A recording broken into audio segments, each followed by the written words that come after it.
Hello and welcome to another episode of the ADHD Goals Podcast.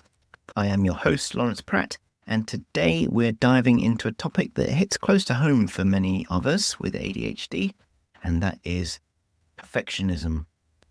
Now, you might not immediately connect ADHD with perfectionism, but it's surprisingly common. For many people with ADHD, perfectionism isn't about having a spotless desk or a perfectly written email.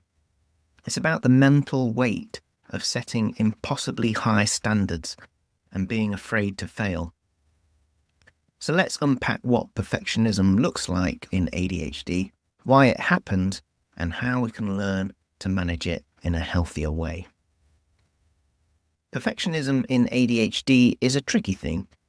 On the surface, it might seem like striving for excellence, but in reality, it can lead to fear of mistakes, chronic procrastination, and difficulty finishing tasks. Here's the paradox. While perfectionism is often associated with being meticulous, in ADHD, it's deeply connected to struggles with focus, planning, and emotional regulation. And that's what makes it so unique and so challenging. So let's break down some key aspects of how perfectionism shows up in ADHD. Let me know if any of these sound familiar. Fear of failure and self-criticism. Many of us with ADHD experience self-doubt and anxiety about our performance. Perfectionism can grow out of a desire to avoid criticism or failure, leading to an endless cycle of tweaking and second-guessing. Procrastination as a result of perfectionism. Ever avoided starting a task because it feels too daunting? That's perfectionism at work. The pressure to produce flawless results can make starting feel impossible. Difficulty finishing tasks. Even when you do start, perfectionism can make it hard to finish. You keep revising and refining, unable to call the task done. Sound familiar? Overthinking and analysis paralysis.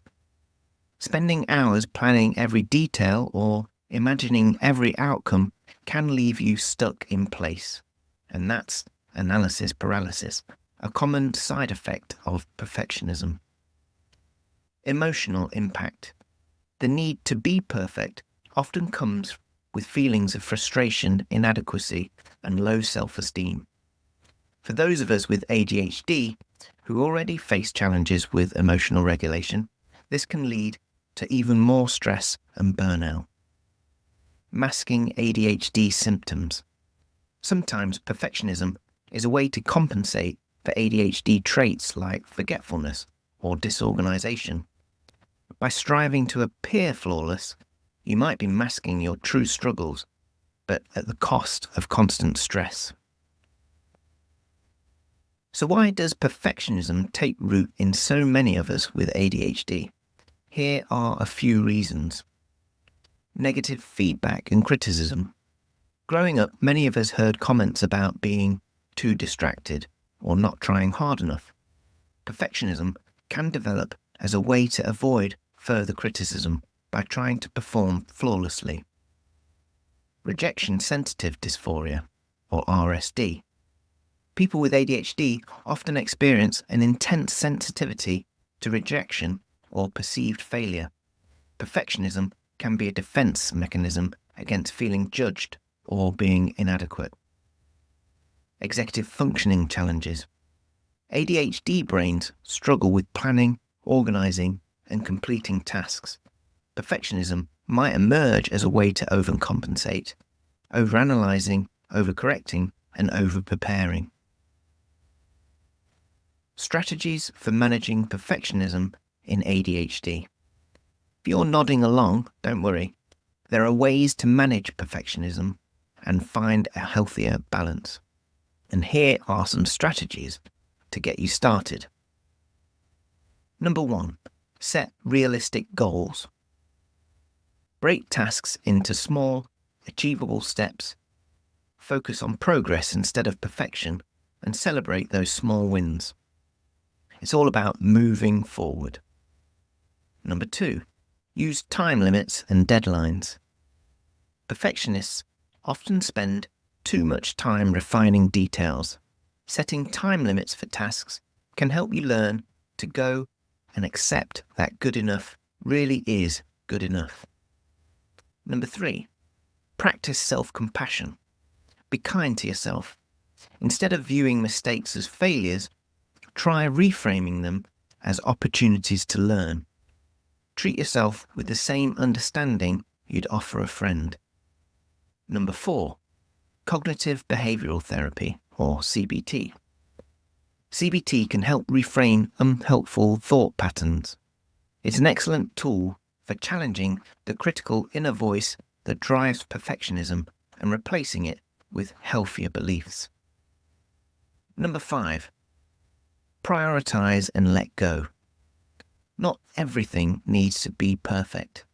Learn to identify which tasks truly matter and let go of the rest. It's about working smarter, not harder.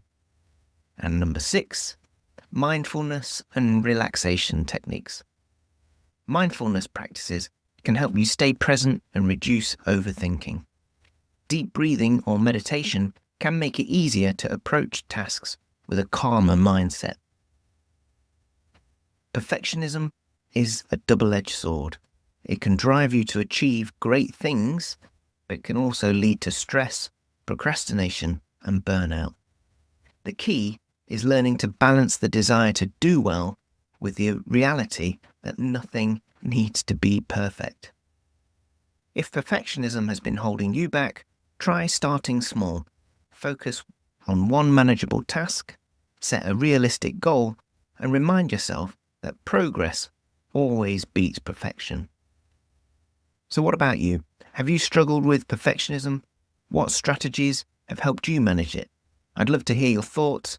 So reach out to me on social media or send me a message, and don't forget to subscribe so that you don't miss the next episode. Thanks for tuning in to the ADHD Goals Podcast, and until next time, remember, you don't need to be perfect to make progress. Well, there we have it. Thank you so much for listening this far. If you want to hear more episodes, then please subscribe on YouTube or whatever podcast platform you use. It really helps to spread the word. So if you know anyone this episode could help, then please share it with your friends. If you want to follow me on social media, I am on Instagram at ADHD_goals, and you can find me on Facebook too. If you want to get in touch with the show, then you can email me at hello@adhdgoals.co. And finally, if you're struggling to manage your ADHD and you would like me to be your coach, then please head over to my website and get in touch. Until next time, bye for now.